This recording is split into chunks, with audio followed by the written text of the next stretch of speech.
Europe 1, Nikos Aliagas. Il est 7h20, Europe 1 va plus loin. Ce matin, Nikos, immersion auprès de nos députés européens. Les élections européennes, c'est dans 2 mois, jour pour jour. On votera le 26 mai.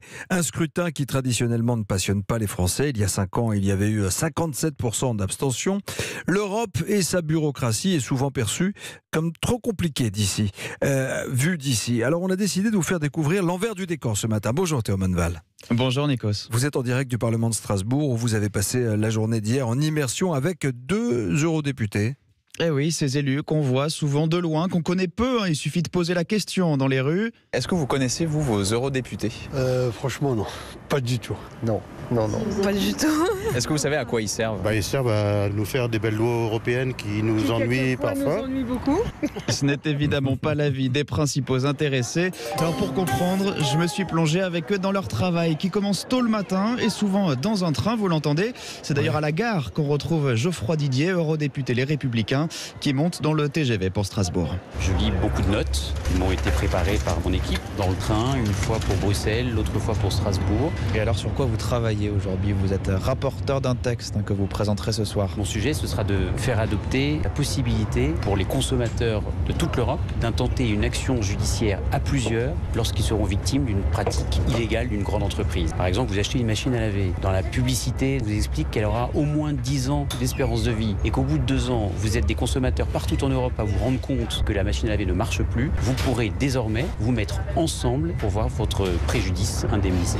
Mesdames, Messieurs, dans quelques minutes, nous arrivons à Strasbourg. Dès la descente du train, on file au Parlement, direction le bureau exigu où Geoffroy Didier peaufine sa prise de parole avec ses collaborateurs. Et ça, c'est les directives d'injonction. À 21h40, prise de parole dans l'hémicycle devant les représentants de chaque famille politique. Chers collègues, le fait d'adopter ce texte pourrait être une belle démonstration que lorsque nous nous y mettons ensemble, nous rendons l'Europe concrètement utile à la vie quotidienne de chacun de nos concitoyens. Et le vote de l'ensemble des eurodéputés sur ce texte aura lieu tout à l'heure en séance plénière à la mi-journée. Rendre l'Europe concrète, dit Geoffroy Didier. Il y a beaucoup de textes votés par le Parlement européen qui ont vraiment un impact sur nos vies. Eh ben oui, vous faites vos courses, Nikos. Plus de sacs plastiques à la caisse du supermarché, c'est une directive européenne. Pas d'OGM dans votre assiette, ça aussi. Plus de hors-forfait sur votre téléphone quand vous voyagez dans un pays de l'Union. Ça a été, encore une fois, voté par les eurodéputés.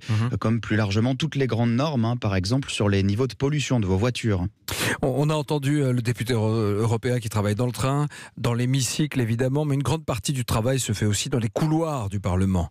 Et oui, avec un fonctionnement totalement différent du Parlement français. On retrouve dans ces couloirs Karima Delli, élue Europe Écologie Les Verts. Elle préside la commission transport du Parlement européen. Ça veut dire que c'est elle qui doit négocier, trouver des accords pour faire passer des textes comme les normes anti-pollution ou les règles de travail pour les chauffeurs routiers à travers toute l'Europe. Et elle est en discussion pour ça quasi permanente avec des eurodéputés de tous les pays.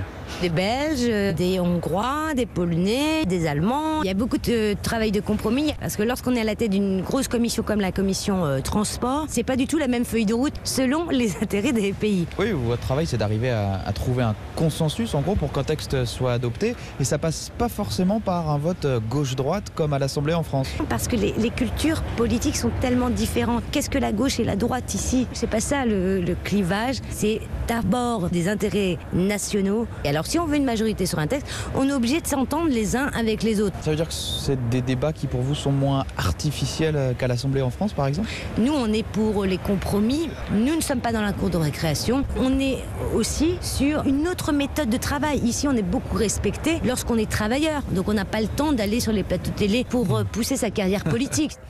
Des députés européens, si on comprend bien, qui seraient plus travailleurs, moins présents dans les médias que les députés ici en France. Alors ça ne règle pas le problème Théo Manval, qu'on a entendu au début de votre reportage, d'une Europe trop compliquée qu'on a du mal à comprendre. Et oui, et comme beaucoup, Karima Delli reconnaît bien qu'il y a un manque de pédagogie au quotidien de la part des eurodéputés sur leur travail, mais aussi peut-être des médias. Après, l'écueil que tout le monde reconnaît aussi ici, c'est que les sujets traités sont souvent très techniques. Et qu'avec le fonctionnement des institutions européennes, ils mettent aussi parfois beaucoup de temps à aboutir. En tout cas, à 2 mois des élections, voilà de quoi peut-être reconnecter les Français avec l'Europe.